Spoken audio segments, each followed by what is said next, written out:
le résumé de la première journée que la révérende prophétesse Lynn Eliel a lancé les hostilités de la deuxième journée de la conférence internationale des familles CIFAM.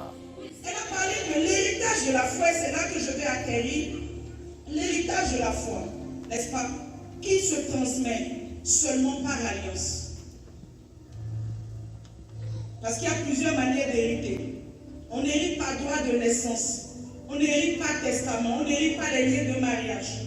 Je suis né à Mandra, je ne peux pas hériter de la famille Afolabi par exemple, parce que je ne suis pas dans la famille Afolabi. Donc il faut que j'appartienne. Donc quand on parle d'héritage, il y a un lien d'appartenance, n'est-ce pas? Et on hérite aussi, n'est-ce pas, par alliance. Et la Bible dit qu'à tous ceux qui l'ont reçu, il leur a donné le pouvoir de devenir enfants de Dieu. Il leur a donné le pouvoir de devenir enfants de Dieu. À tous ceux qui ont reçu qui ont reçu Jésus-Christ de Nazareth, qui ont reçu la parole, la lumière qui a été révélée et qui a chassé les ténèbres. Et ce soir, je suis venu te dire qu'il faut que Jésus entre véritablement dans ton cœur. Pour hériter de Dieu, tu dois être d'abord son enfant. Et comment est-ce qu'il faut être son enfant? Il faut accepter son fils. Jeanne Monet, l'oratrice principale, a entretenu les fidèles sur les différents autels, ses répercussions négatives sur les vies et comment briser ces chaînes de malédiction. Que je dise Psaume 11, verset 3. Que dit Psaume 11, verset 3? Psaume 11, verset 3 dit, quand les fondements sont renversés, le juste, que fera-t-il? En d'autres termes, s'il y a nécessité de réparation de brèches, c'est parce que quelque part, les fondements ont été renversés. Ce qui était droit a été renversé. Ce qui était simple a été compliqué. Ce qui était accessible a été reculé. Ce qui était évident est devenu incertain.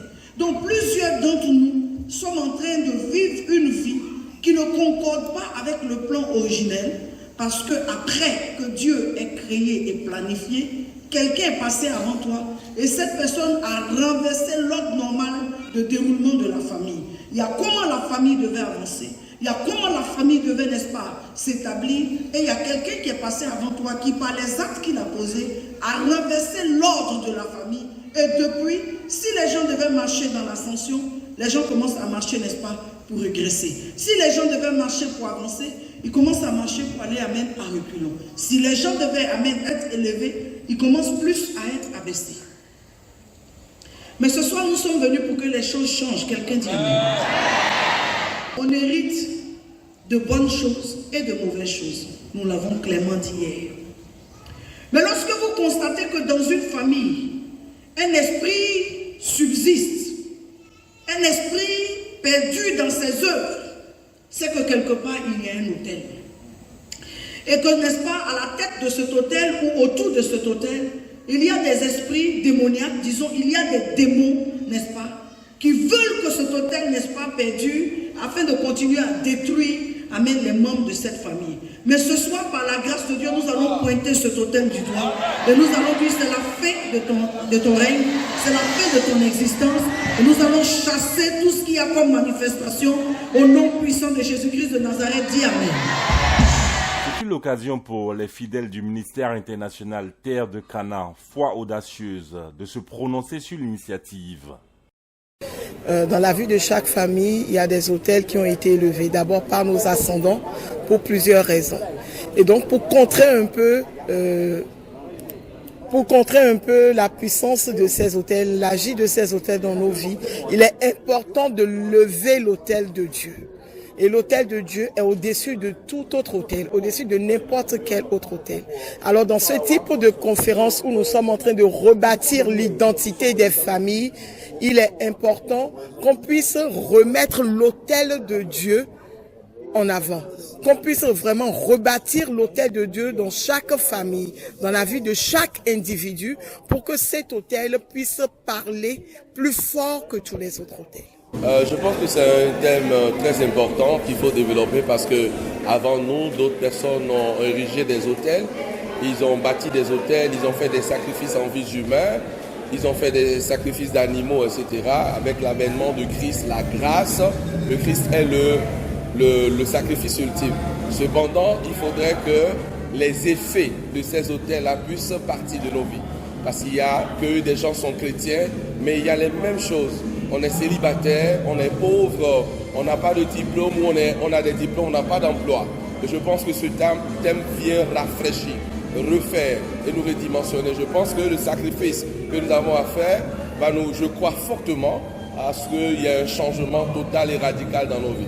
Je pense que de nos jours, ce sont des thématiques qu'il est bien d'aborder parce que nous avons beaucoup de problèmes dans nos familles, nous ne savons pas comment les résoudre et je crois que depuis hier que moi j'ai commencé, j'en ai entendu beaucoup et je crois que c'est la clé qu'il nous faut désormais pour pouvoir résoudre nos problèmes dans nos familles, pouvoir finalement aller de l'avant et laisser, comme la révérende Jeanne Monnet l'a dit, un bel héritage à nos enfants. C'est très important et capital pour le développement de notre continent. Merci. Simplement que c'est merveilleux. Je pense que c'est une bénédiction pour le Bénin d'accueillir une telle conférence. C'est du jamais vu et c'est une expérience indescriptible. Ce que nous venons de vivre, c'est vraiment waouh. Et je suis certaine que Dieu a visité ma vie, ma famille, et que ce que je suis en train d'obtenir en participant à cette conférence, je ne l'aurais pas eu même si j'étais restée chez moi, simplement en train de prier, ou si j'avais regardé la conférence en ligne, ce ne serait jamais passé comme ça. Ils ont lancé un appel afin que les hommes qui veulent prendre un nouveau départ se manifestent et se rendent à la conférence internationale des familles, toujours en cours. Je pense que pour ceux-là qui hésitent encore à traîner leur pas vers ici, je pense que c'est le moment de venir, c'est le moment de briser leurs autels, c'est le moment de renouveler leurs alliances avec l'Éternel et c'est le moment d'être bénis puissamment par ce Dieu tout-puissant, si bon, qui nous conduit au quotidien dans nos vies. Donc je conseille à tout le monde, franchement, de participer au jour qui nous reste. C'est glorieux, tout simplement. C'est vraiment important, ce type de conférence. Nous autres chrétiens, nous avons l'habitude de vivre notre vie en prenant les différents problèmes, les différents faits que nous vivons comme étant simplement des faits de la vie. Mais derrière de tout cela, il faut dire que toute chose est avant tout spirituelle.